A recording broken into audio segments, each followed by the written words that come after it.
32,000 প্রাথমিক শিক্ষক বাতিলের নতুন মোড়। 32,000 প্রাথমিক শিক্ষক নিয়োগের যে শুনানি চলছে সেই শুনানিতে নতুন মোড় ঘুরে গেছে। গত কয়েকদিন ধরে যে শুনানি চলছে প্রাথমিক শিক্ষক নিয়োগের পক্ষে অ্যাডভোকেট বিভিন্ন সওয়াল জওয়াল করেন এবং বেশ কয়েকটি পয়েন্ট উঠে আসে। সেই পয়েন্টগুলো নিয়ে আজকে আমরা বিস্তারিত আলোচনা করব। যদি আপনাদের কোনো মতামত থাকে তাহলে অবশ্যই কমেন্ট বক্সে কমেন্ট করে জানাবেন। আমরা জানি এই যে 32,000 প্রাথমিক শিক্ষক বাতিল সুপ্রিম কোর্ট থেকে হাইকোর্ট এবং তার এখন শুনানি চলছে। এর পরবর্তী শুনানি 7-8 তারিখে হবে। এতদিন পর্যন্ত প্রাথমিক শিক্ষক নিয়োগের পক্ষে যে অ্যাডভোকেট ছিল সেই অ্যাডভোকেট দ্বারা শুনানি চলছিল এবং সেই শুনানিতে বেশ কয়েকটি পয়েন্ট উঠে আসে। 1 নম্বর, প্যানেল বাতিল। অ্যাডভোকেট দাবি করেন এই প্যানেল টাঙানো হয়েছে। এই প্যানেল পর্ষদ থেকে টাঙানো না হলেও ডিপিএসসি যে অফিস সেই অফিস থেকে টাঙানো হয়েছে, অর্থাৎ প্যানেল টাঙানো হয়েছে। এই দাবিতে তারা অনড় থাকে। এই হলো পয়েন্ট নাম্বার 1। পয়েন্ট নাম্বার 2 হলো অ্যাপটিটিউড টেস্ট। অ্যাপটিটিউড টেস্ট বলছে যে অ্যাপটিটিউড টেস্টে যে চক ডাস্টার বা মডেল লাগবে এর কোনো মানে হয় না।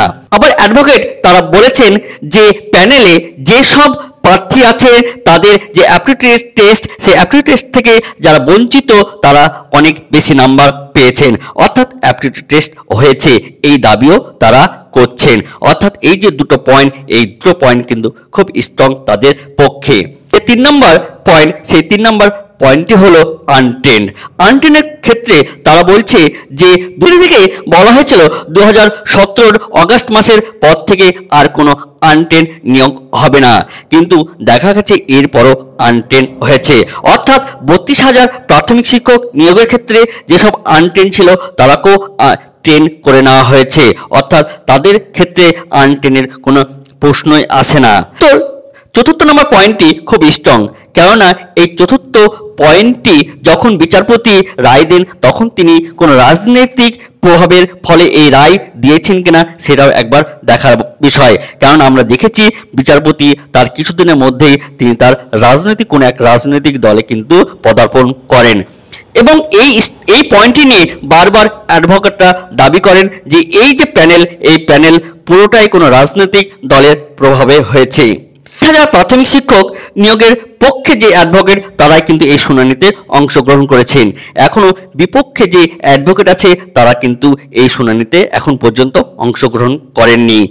আমাদের দেখার যে 7-8 অর্থাৎ পরবর্তী শুনানি যে 7-8 তারিখে হবে সেই শুনানিতে কি উঠে আসে সেই দিকে আমাদের অবশ্যই নজর থাকবে, অবশ্যই আপনাদেরও নজর থাকবে এবং এই শুনানিতে কি উঠে আসে সেটা নিয়ে আমরা পরবর্তী ভিডিওতে আমরা আলোচনা করব। আজকের ভিডিওটি এই পর্যন্ত। এই ভিডিওটি ভালো লাগলে অবশ্যই আপনারা শেয়ার